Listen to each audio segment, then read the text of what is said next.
today I'm going to be walking through some of the type 1 diabetes decisions that I make throughout the day. I have a day that is pretty unfilled, unstructured. I am going to be going and working from a coffee shop today. I have a few errands to run, and I'm just going to show you how I bolus, how I eat, what I do, and different decisions with my different blood sugars. If we haven't met, hey, my name's Meg. I've had type 1 diabetes for 24 years.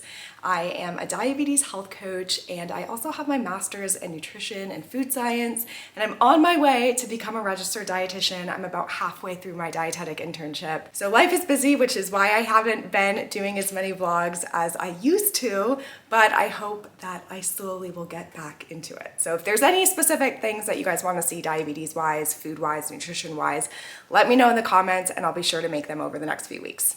Today's a Thursday. I'm not working out today. I had 3 pretty tough workouts for the past 3 days.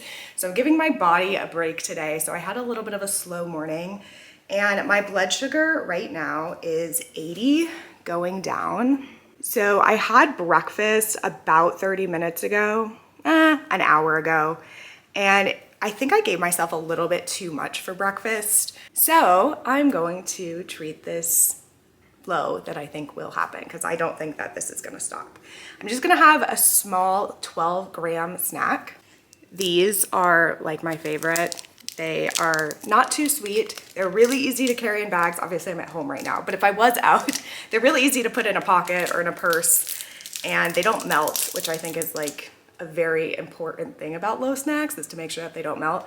So I'm gonna eat this, and once my blood sugar kind of evens out, then I'm gonna go drive and get to the coffee shop to start my day of work. And just to walk you through that decision to have 12 grams to treat it. So here is my graph from this morning. So you can see that's where my breakfast bolus was here. And then I went up a little bit because it was like a peanut butter thing. And then it started to come down, but there hasn't been much pausing. This red bar is the pausing.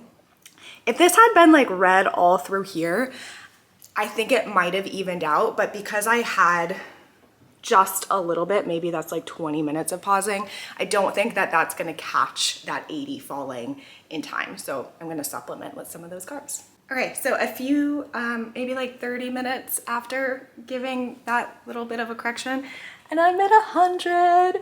So it is kind of still rising a little bit, but I do have a little bit of insulin board still in me too. So I have a feeling that this is going to even out nicely, and I am going to go get ready, hop in the car, and drive to my little coffee shop now.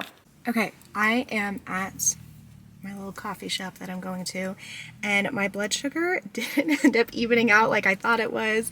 So 165, and it is evening out now, but it went up a little bit higher than I want. So I am going to give a correction for this 165, and I'm just going to do a normal correction. I'm going to let the bolus calculator, oh, it says I don't need a bolus because it still has insulin on board. Okay, my coffee that I'm going to get is going to be an almond milk latte, which typically I give like 5 grams of a bolus for. So I'm going to give 10 grams of a bolus, and then I'm going to hope that that helps me bring down, because 165, I've had that insulin on board for about 3 hours. I don't think that's going to bring it down all the way. So I am just going to give a little bit more onto my coffee bolus than I would have normally to count as a correction. So I'm kind of correcting for it, but just not a full correction. Okay, it's kind of annoying, but we'll see how it goes. And because I'm sitting for a few hours too, like I might not do that if I knew I was like going to run errands now, but because I know I'm going to be sitting, I just feel like I'd rather have a little bit more insulin in me because I'll be a little bit more insulin resistant there. So that is how I made that choice. Now, going back to eating that 12 grams of that bar when my blood sugar was a bit low, I probably didn't need it. Given the information I had at the time, I'm glad, because I had insulin on board. I knew I was going to be like walking to my car, and like that takes up activity, but I probably, looking back, didn't need it. I think the pausing that was there maybe was able to hold me over a little bit more. So again, I just let it roll off. It was a decision that I'd make differently if I had the information I have now, but I didn't. So that's that. And let's go enjoy some coffee. All right, it is like 4 or 5 hours later. It is 4:36, and I ended up eating lunch at this coffee shop. They just had like little like chickpea salad type dishes, and so I had one of those. I had like feta cheese and tomato, red onion. I did not film it because I completely forgot. I was so hungry.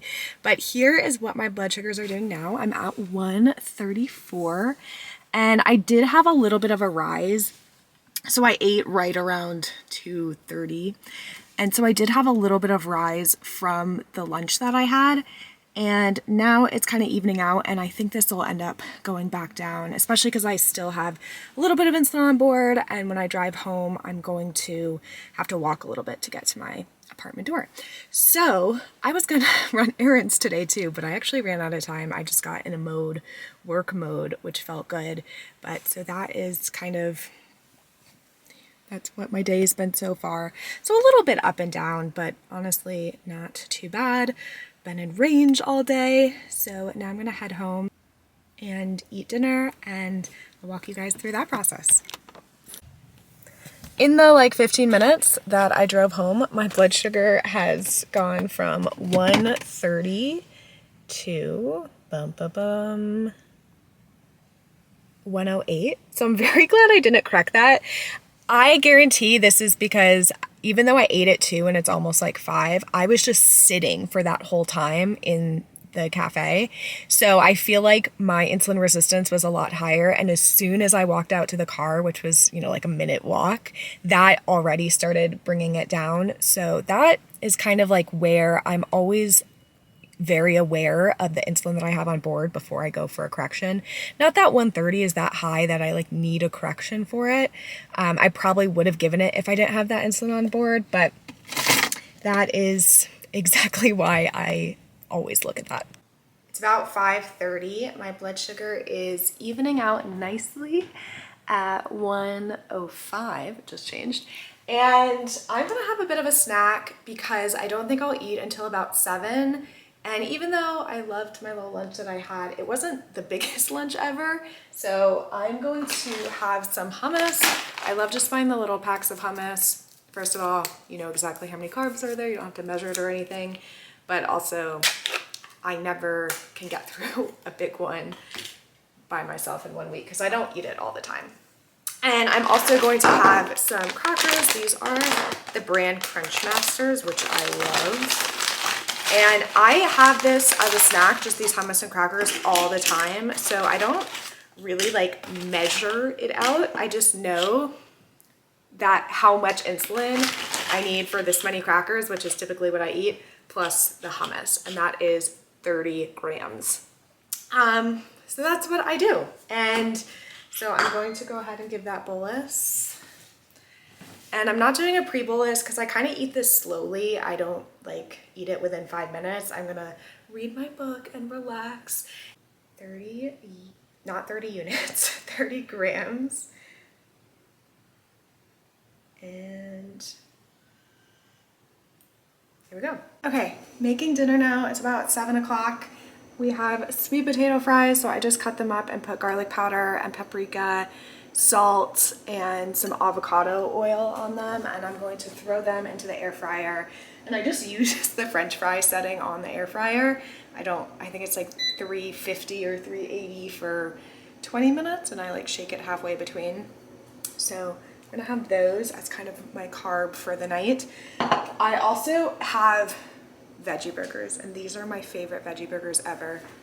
They're the Dr. Prager's gluten-free California veggie burgers. Not all of them are gluten-free, so you have to make sure that you find the one that says gluten-free, and they can be kind of hard to find. But I love these so much, and they have 6 grams of protein each. I usually have 2, so that's 12 grams of protein. And so that is what I kind of count as my protein, but they also have like good fiber, and they just taste so good. Even my husband, who eats meat, is obsessed with these. Like, we get the big box because we go through so many of them. We have them at least once a week. And lastly, we're just gonna have a salad. It's just like a Caesar salad with some tomatoes thrown in there as a little bit of extra fiber and nutrients.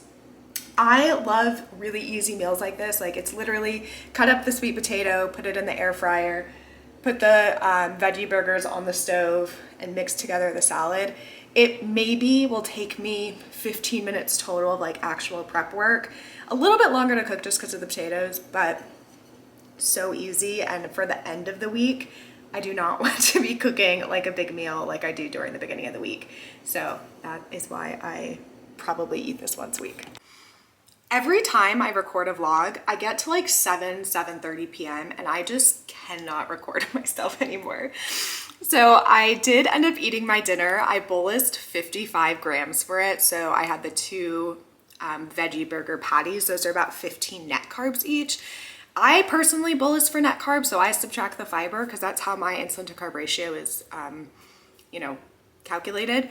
But just, I know some doctors like for you to keep the fiber in and then you just have like a weaker insulin to carb ratio. But anyway, so those are about 30 grams. And then I had, I would say about like 20 grams of the sweet potato fries, and that bolus did do well. However, I did go a little bit high because I took a bath, and oftentimes if I get into a hot bath or a hot tub or anything like that, I think just like the stress of the heat makes my blood sugar rise. So I did take a bath, I went out of range, and then I came right back down.